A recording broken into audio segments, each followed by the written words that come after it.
Chapter wise objective पढ़ा रहे हैं, चैप्टर वाइज सब्जेक्टिव पढ़ा रहे हैं, है कि नहीं। चैप्टर वाइज गेस क्वेश्चन आप लोगों को करा रहे हैं। तब आप लोग जरा सोच के बताइए कि क्वेश्चन कहां से पूछेगा। कौन जगह मिल रहा है क्वेश्चन पूछने का? कहीं से जाने वाला नहीं है एक प्रश्न। आप लोग इतना ध्यान में रखिएगा। जब सब चैप्टर वाइज करा रहे हैं तो फिर जाएगा कहां से? एकदम बेहतर तरीका से एकदम तोड़ के आप लोगों को पढ़ा रहे हैं तो फिर कहां से जाएगा, है कि नहीं। तो आप लोग इसको कॉपी में लिख लीजिएगा और छोड़िएगा नहीं, क्लास पूरा करके पूरा बढ़िया से लिखिएगा कॉपी में, ठीक है।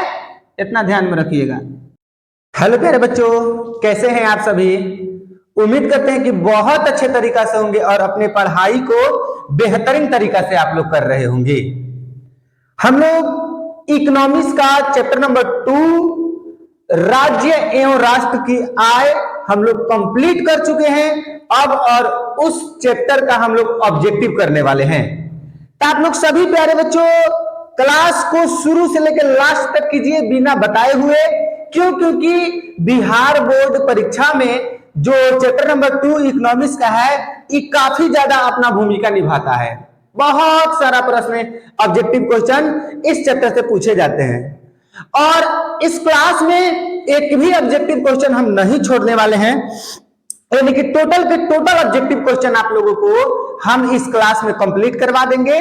जितने भी चैप्टर नंबर 2 का इंपॉर्टेंट क्वेश्चन है या चैप्टर का क्वेश्चन है, टोटल के टोटल क्वेश्चन हम आज आप लोगों को इस वीडियो में क्लियर कर देंगे।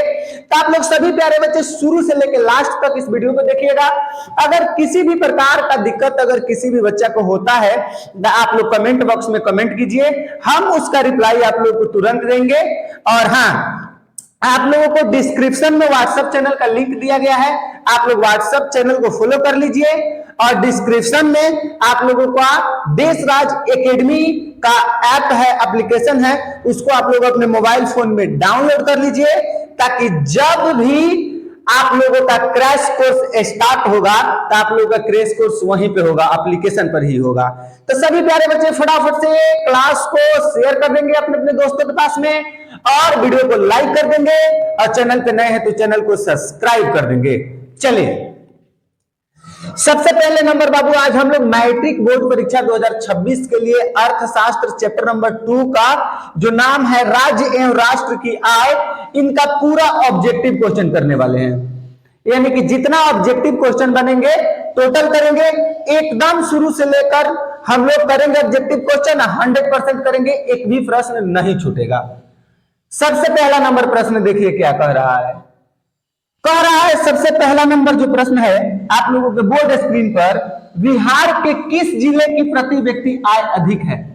मतलब बिहार की वह कौन ऐसा जिला है जिस जिला की प्रति व्यक्ति आय अधिक है, मतलब कि उस जिला में रहने वाले आदमी का इनकम ज्यादा है। तो आप लोगों को पता है कि बिहार की वह पटना जिला है जिसकी प्रति व्यक्ति आय क्या है, अधिक है। काफी ज्यादा इंपॉर्टेंट है, आप लोग इसको याद रखिएगा, है कि नहीं।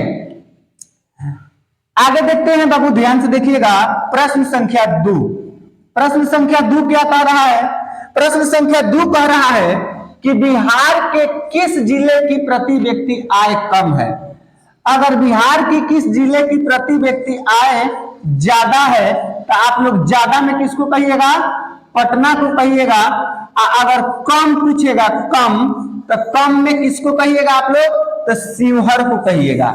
यानी कि बिहार की किस जिले की प्रति व्यक्ति आय सबसे कम है तो आप लोग क्या कहिएगा, शिवहर कहिएगा। क्या कहिएगा बाबू, शिवहर कहिएगा। शिवहर जिला का प्रति व्यक्ति आय सबसे कम है, आप लोग याद रखिएगा। नेक्स्ट क्वेश्चन की तरफ हम लोग बढ़ेंगे बाबू, एकदम ध्यान से देखना है आप लोगों को। देखिए नेक्स्ट क्वेश्चन क्या कह रहा है। कह रहा है कि भारत की, अब तो हम बिहार के बारे में तो बात कर लिए, लेकिन अब क्या चीज की, भारत के किस राज्य की प्रति व्यक्ति आय अधिक है। मतलब कि भारत की वह कौन ऐसा राज्य है, यानी कि राज्य के बारे में बात किया जा रहा है दोस्त, राज्य, और इसमें भी क्या अधिक है कि नहीं। तो किस राज्य की, भारत की वह कौन ऐसा राज्य है जिस राज्य की प्रति व्यक्ति आय अधिक है, तो गोवा राज्य की प्रति व्यक्ति क्या आय क्या है, अधिक है। किस राज्य की, गोवा राज्य की। अगर राज्य में अगर हम बात करें, राज्य में अगर कम पूछ दे तो कम पूछेगा तो कम में क्या कहिएगा, कहिएगा बिहार। यानी भारत की किस राज्य की प्रति व्यक्ति आय कम है, तो भारत की बिहार राज्य की प्रति व्यक्ति आय कम है। यानी कि भारत की किस राज्य की प्रति व्यक्ति आय अधिक है, तो गोवा की प्रति व्यक्ति आय क्या है, अधिक है। आप लोग याद रखेंगे ना, किसी प्रकार का कोई दिक्कत नहीं है ना। चलिए उसके बाद में देखिए प्रश्न संख्या 4 क्या कह रहा है, भारत के किस राज्य की प्रति व्यक्ति आय कम है, वही प्रश्न आ गया।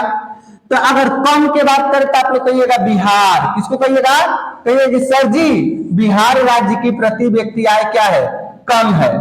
यानी कि भारत की किस राज्य की प्रति व्यक्ति आय कम है, तो आप लोग क्या कहिएगा, बिहार की प्रति व्यक्ति आय क्या है, कम है। बिल्कुल।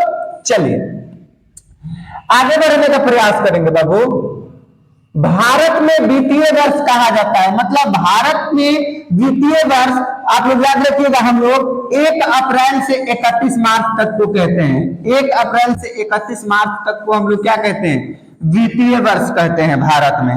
ठीक है। चलिए प्रश्न संख्या 5, स्वतंत्रता से पूर्व भारतीय अर्थव्यवस्था कैसी थी।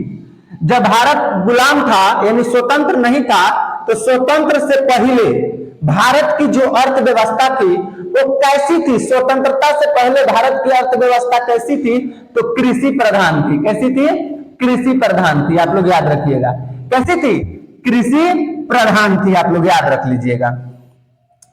आगे बढ़ने का प्रयास करेंगे, ध्यान दीजिएगा। प्रश्न संख्या 7 क्या कह रहा है, प्रश्न संख्या 7 कह रहा है अर्थव्यवस्था कितने प्रकार के होते हैं, बता दीजिए तो बाबू। तो अर्थव्यवस्था 3 प्रकार के होते हैं।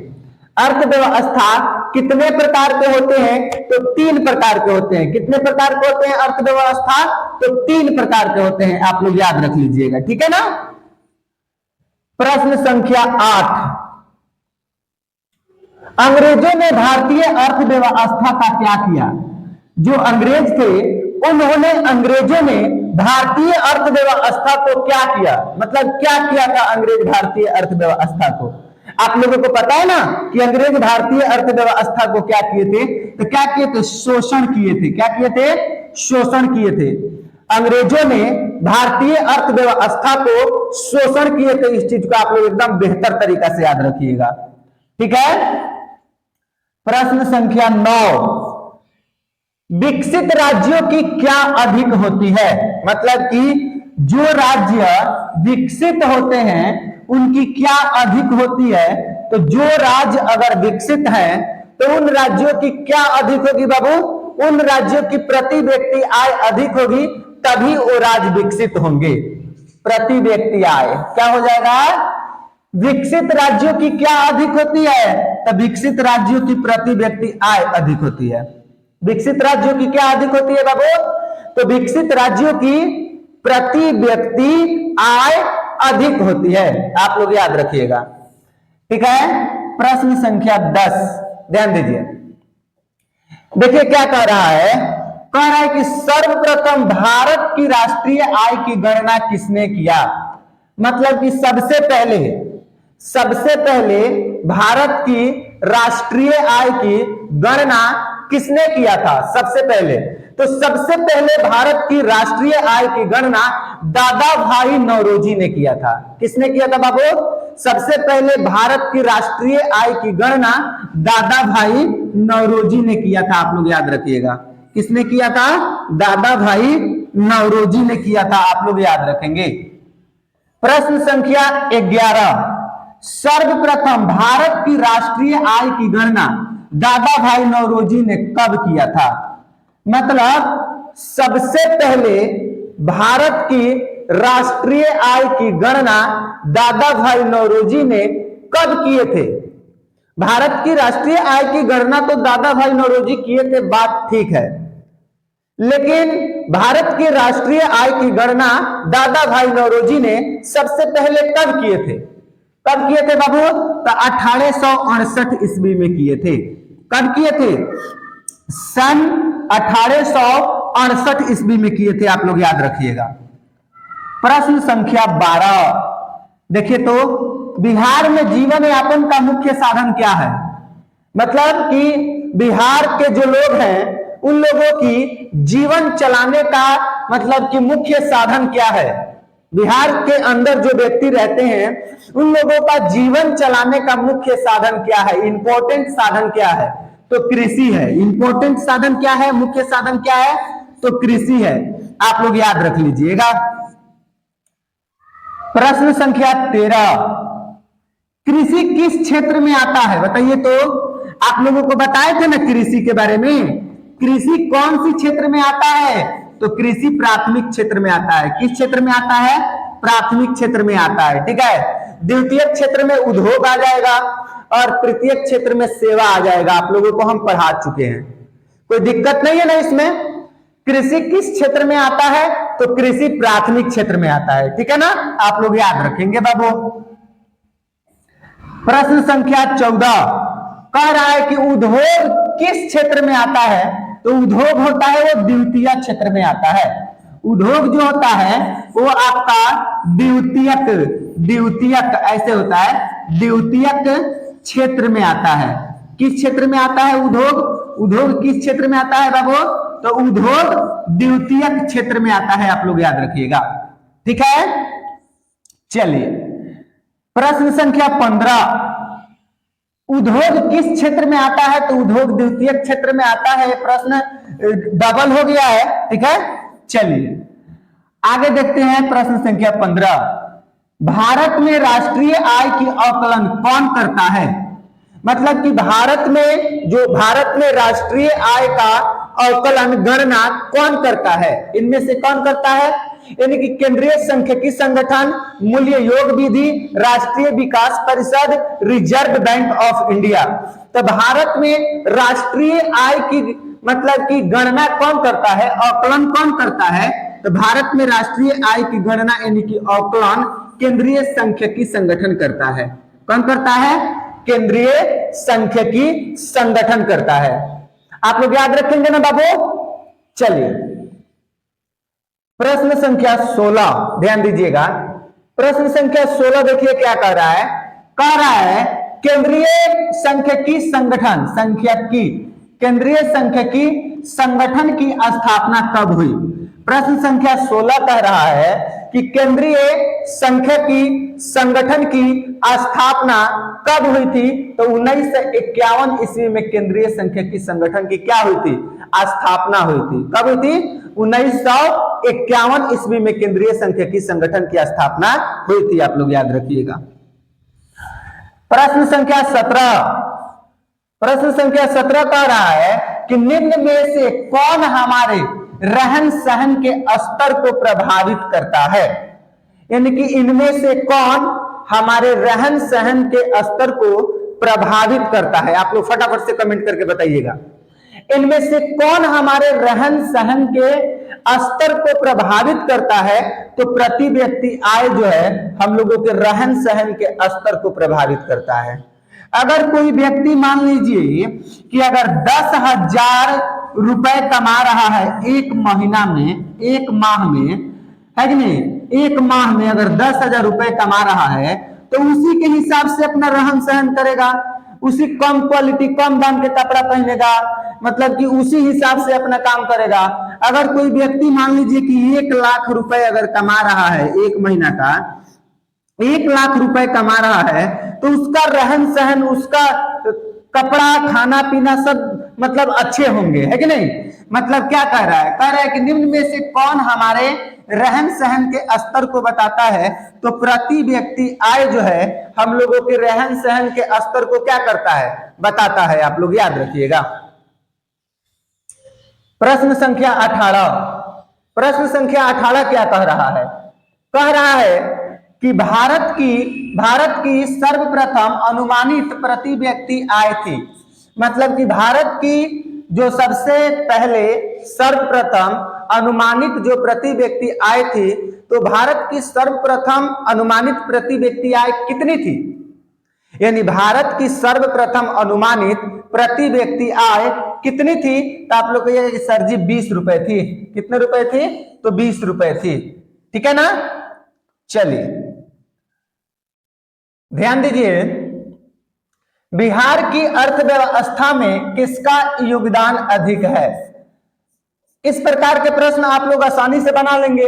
मतलब कि बिहार की अर्थव्यवस्था में सबसे ज्यादा योगदान किसकी है? निर्माण की है कि कृषि के है कि परिवहन के है कि व्यापार के है? तो आप लोग कहिएगा कि सर जी बिहार के अर्थव्यवस्था में सबसे ज्यादा योगदान परिवहन का है।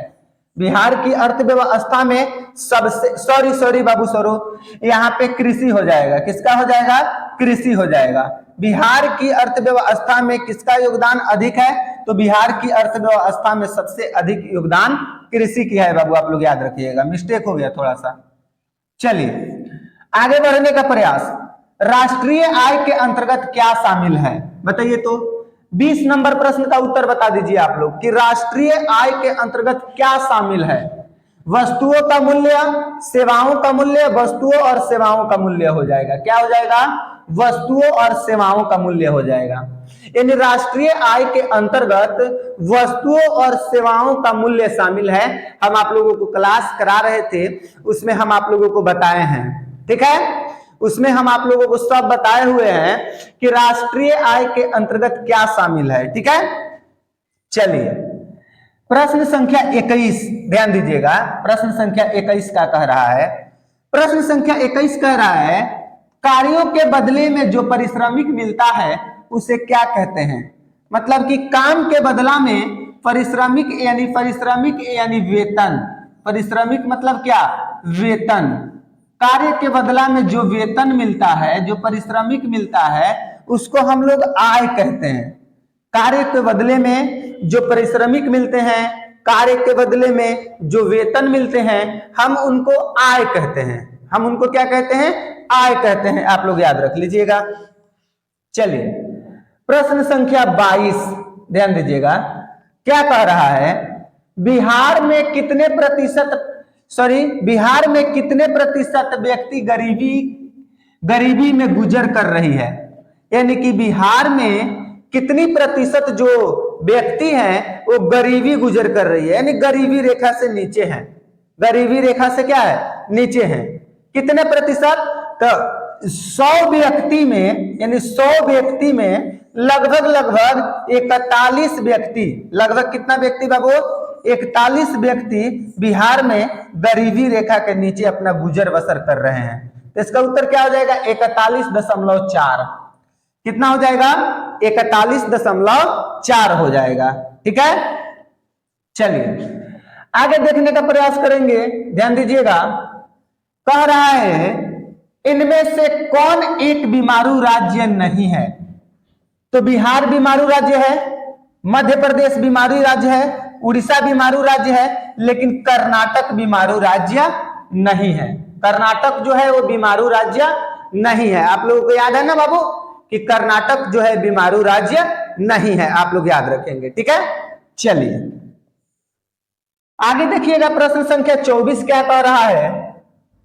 ऊंची विकास दर से क्या होती है? ऊंची विकास दर से गरीबी दूर होती है। ऊंची विकास दर से क्या होती है? गरीबी दूर होती है। जब विकास दर ऊंचे होंगे तो गरीबी क्या होगी? दूर हो जाएगी, ठीक है। जब विकास दर उच्च होंगे तो गरीबी क्या हो जाएगी? दूर हो जाएगी। आप लोग याद रखिएगा, ठीक है। चलिए 25 नंबर, बिहार की प्रति व्यक्ति आय, बिहार की प्रति व्यक्ति आय देश भर में क्या है? न्यूनतम है। बिहार की प्रति व्यक्ति आय पूरे देश भर में क्या है? न्यूनतम है, कम है। समझ रहे हैं ना? बिहार की प्रति व्यक्ति आय पूरे देश भर में क्या है? न्यूनतम है। पूरे देश भर में क्या है? कम है, ठीक है, कोई दिक्कत नहीं। आगे देखिए क्या कह रहा है? प्रश्न संख्या 26, गोवा की प्रति व्यक्ति आय देश भर में, मतलब गोवा राज्य जो है, गोवा क्या है? गोवा जो राज्य है, इस राज्य की प्रति व्यक्ति आय पूरे देश भर में अधिकतम है। गोवा राज्य की प्रति व्यक्ति आय पूरे देश भर में क्या है? अधिकतम है। आप लोगों को बताए थे इसके बारे में पूरा बढ़िया से, ठीक है। गोवा राज्य की प्रति व्यक्ति आय पूरे देश भर में क्या है? अधिकतम है, आप लोग याद रखिएगा। चलिए उसके बाद में प्रश्न संख्या 27, राष्ट्रीय आय में वृद्धि होने से प्रति व्यक्ति आय में होती है वृद्धि। जब राष्ट्रीय आय में वृद्धि होगा तो क्लियर बात है कि प्रति व्यक्ति आय में भी क्या होगा, वृद्धि होगा। राष्ट्रीय आय में वृद्धि होने से प्रति व्यक्ति आय में क्या होती है, वृद्धि होती है, आप लोग याद रखेंगे, ठीक है। ध्यान दीजिए, आगे देखते हैं। बिहार राज्य की कितनी प्रतिशत जनसंख्या कृषि पर आधारित है? मतलब बिहार राज्य की जो जनसंख्या है उनमें से कितना प्रतिशत जो जनसंख्या है वो कृषि पर आधारित है, मतलब कि अपना जीवन चलाने के लिए कृषि पर निर्भर है। कितनी प्रतिशत जनसंख्या? तो आप लोग कहिएगा सर जी बिहार राज्य की 80% जो जनसंख्या है वो अपना जीवन यापन करने के लिए कृषि पर आधारित है। बिहार राज्य की कितनी प्रतिशत जनसंख्या कृषि पर आधारित है? तो बिहार राज्य की 80% जनसंख्या कृषि पर आधारित है। बिहार राज्य की कितनी प्रतिशत जनसंख्या कृषि पर आधारित है? तो बिहार राज्य की 80% जनसंख्या कृषि पर आधारित है। नेक्स्ट क्वेश्चन देखिएगा बाबू क्या कह रहा है, निम्न में से कौन सा भारतीय राज्य गरीबी के कुचक्र का शिकार है? मतलब इनमें से कौन ऐसा भारतीय राज्य है जो गरीबी के कुचक्र का शिकार है? कौन ऐसा भारतीय राज्य है बाबू? तो भारतीय राज्य आप लोगों का हो जाएगा बिहार। कौन सा हो जाएगा? बिहार। यानी कि भारतीय राज्य बिहार एक ऐसा है जो गरीबी के कुचक्र का शिकार है, गरीबी में फंसा हुआ है, गरीबी का शिकार है, ठीक है। प्रश्न संख्या 30 क्या कह रहा है? कह रहा है जिस देश की राष्ट्रीय आय, जिस देश की राष्ट्रीय आय अधिक होती है वह देश क्या कहलाता है? अगर कोई देश है और उस देश का नेशनल इनकम, राष्ट्रीय आय अगर अधिक है तो वह देश विकसित देश कहलाता है। कैसा देश कहलाता है? विकसित देश कहलाता है। अगर किसी देश की राष्ट्रीय आय कम है तो वह देश अविकसित देश कहलाएगा। लेकिन यहां पे कह रहा है जिस देश की राष्ट्रीय आय अधिक है, क्या कह रहा है? अधिक है, वह देश क्या कहलाता है? तो वह देश विकसित देश कहलाता है। कौन सा देश कहलाता है बाबू? वह देश विकसित देश कहलाता है, आप लोग याद रखेंगे, ठीक है। चलिए आगे बढ़ने का प्रयास करेंगे हम लोग। निम्नलिखित में से कौन सा देश विकसित अर्थव्यवस्था का उदाहरण है? मतलब कि इनमें से किस देश में विकसित अर्थव्यवस्था है? इनमें से किस देश में विकसित अर्थव्यवस्था है? तो उदाहरण में हो जाएगा, इसका उत्तर हो जाएगा ब्रिटेन। ब्रिटेन को हम लोग इंग्लैंड बोलते हैं, आप लोग याद रखिएगा। ब्रिटेन को हम लोग क्या बोलते हैं? इंग्लैंड भी बोलते हैं, आप लोग याद रखिएगा, ठीक है ना। चलिए प्रश्न संख्या नेक्स्ट, बिहार में घरेलू उत्पादन कितना प्रतिशत है? मतलब कि जो बिहार राज्य है, इस बिहार राज्य में घरेलू उत्पादन मतलब घर में जो सामान बन रहे हैं वो कितना प्रतिशत है? तो 11.03%। कितना प्रतिशत? 11.03% है, आप लोग याद रखिएगा। 11.03% है, ठीक है ना। चलिए प्रश्न संख्या 33 देखिए क्या कह रहा है। प्रश्न संख्या 33 कह रहा है कि 2009-10 के अनुसार बिहार की प्रति व्यक्ति आय है। मतलब जब 2009 में 2010 में जब जनगणना हुआ था तो उस समय बिहार की प्रति व्यक्ति आय यानी कि एक व्यक्ति का इनकम कितना बताया गया था? आप लोग फटाफट से कमेंट करके बता दीजिए कितना बताया गया था बाबू। तो बताया गया था 16,119 रुपए। कितना बताया गया था? 16,119 रुपए बताया गया था। कोई दिक्कत नहीं ना है। चलिए आगे बताइएगा बाबू, प्रश्न संख्या 34। बिहार की आय में सर्वाधिक योगदान होता है। बिहार की जो इनकम होती है, उस बिहार के इनकम में सबसे ज्यादा योगदान किसकी होती है? बिहार के इनकम में सबसे ज्यादा योगदान कृषि की होती है। किसकी होती है? कृषि क्षेत्र का। यानी कि बिहार के आय में सबसे अधिक योगदान है तो कृषि क्षेत्र का है। बिहार की आय में सबसे ज्यादा योगदान की अगर हम बात करें तो बिहार की आय में सबसे ज्यादा योगदान कृषि क्षेत्र की है। किस क्षेत्र की है? कृषि क्षेत्र की है, आप लोग याद रखेंगे। चलिए, प्रश्न संख्या 35। एक देश इसलिए गरीब है क्योंकि वह गरीब है, किस अर्थशास्त्री का कथन है? ध्यान से समझिएगा। एक देश इसलिए गरीब है क्योंकि वह गरीब है, ये कथन किस अर्थशास्त्री के द्वारा कहा गया था? तो ये कथन जो है रेगनर नर्क्स के द्वारा कहा गया था। किस अर्थशास्त्री के द्वारा कहा गया था बाबू? तो रैगनर नर्क्स के द्वारा ई कथन कहा गया था। आप लोग याद रख लेंगे, ठीक है। चलिए आगे देखेंगे हम लोग प्रश्न क्या कह रहा है, ध्यान दीजिएगा। प्रश्न कह रहा है सन 2012-13 में बिहार की प्रति व्यक्ति आय थी। जब सन 2012-13 में जब जनगणना हुआ था तो उस समय बिहार की क्या कह रहा है? प्रति व्यक्ति, बिहार की प्रति व्यक्ति आय, बिहार की प्रति व्यक्ति आय थी। कितनी थी उस समय बिहार की प्रति व्यक्ति आय? बताइए तो। जब सन 2012-13 में क्या हुआ था? जनगणना हुआ था, तो उस समय बिहार की प्रति व्यक्ति आय कितनी थी? तो उस समय बिहार की प्रति व्यक्ति आय 26,455 रुपए थी। कितने रुपए थी बाबू?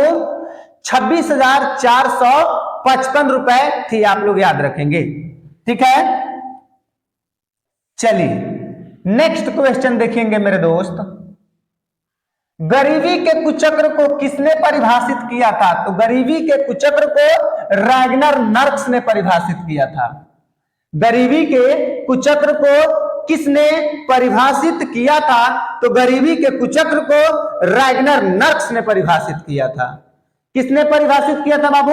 रैगनर नर्क्स ने गरीबी के कुचक्र को परिभाषित किया था। किसने परिभाषित किया था? रैगनर नर्क्स ने गरीबी के कुचक्र को परिभाषित किया था। आप लोग याद रखिएगा, ठीक है। चलिए प्रश्न संख्या 38। निम्न में से कौन सा भारतीय राज्य गरीबी के कुचक्र का शिकार है? बताइए तो। इनमें से कौन भारतीय राज्य है जो गरीबी के कुचक्र के शिकार है? तो काफी ज्यादा आसान है। कौन भारतीय राज्य गरीबी के कुचक्र का शिकार है बाबू? तो वह बिहार ही तो है। कौन है?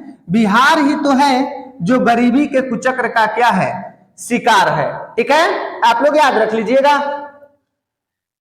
प्रश्न संख्या नेक्स्ट, ध्यान दीजिएगा क्या कह रहा है। प्रश्न संख्या 39 क्या कह रहा है? राष्ट्रीय आय समिति का गठन किस वर्ष हुआ था? Very very important, very very important. यानी कि राष्ट्रीय आय समिति का गठन किस वर्ष हुआ था? है कि नहीं? तो राष्ट्रीय आय समिति का गठन किस वर्ष हुआ था बाबू? तो आप लोग याद रखिएगा 1949 ईस्वी में हुआ था। किस वर्ष में हुआ था? 1949 ईस्वी में हुआ था। एक एक प्रश्न को आप लोग अपने कॉपी में लिख लीजिए। चैप्टर वाइज ऑब्जेक्टिव पढ़ा रहे हैं, चैप्टर वाइज सब्जेक्टिव पढ़ा रहे हैं, है कि नहीं? चैप्टर वाइज गेस क्वेश्चन आप लोगों को करा रहे हैं। तब आप लोग जरा सोच के बताइए कि क्वेश्चन कहां से पूछेगा? कौन जगह मिल रहा है क्वेश्चन पूछने का? कहीं से जाने वाला नहीं है एक प्रश्न। आप लोग इतना ध्यान में रखिएगा। जब सब चैप्टर वाइज करा रहे हैं तो फिर जाएगा कहां से? एकदम बेहतर तरीका से एकदम तोड़ के आप लोगों को पढ़ा रहे हैं तो फिर कहां से जाएगा? है कि नहीं? तो आप लोग इसको कॉपी में लिख लीजिएगा और छोड़िएगा नहीं। क्लास पूरा करके पूरा बढ़िया से लिखिएगा कॉपी में, ठीक है। इतना ध्यान में रखिएगा। चलिए,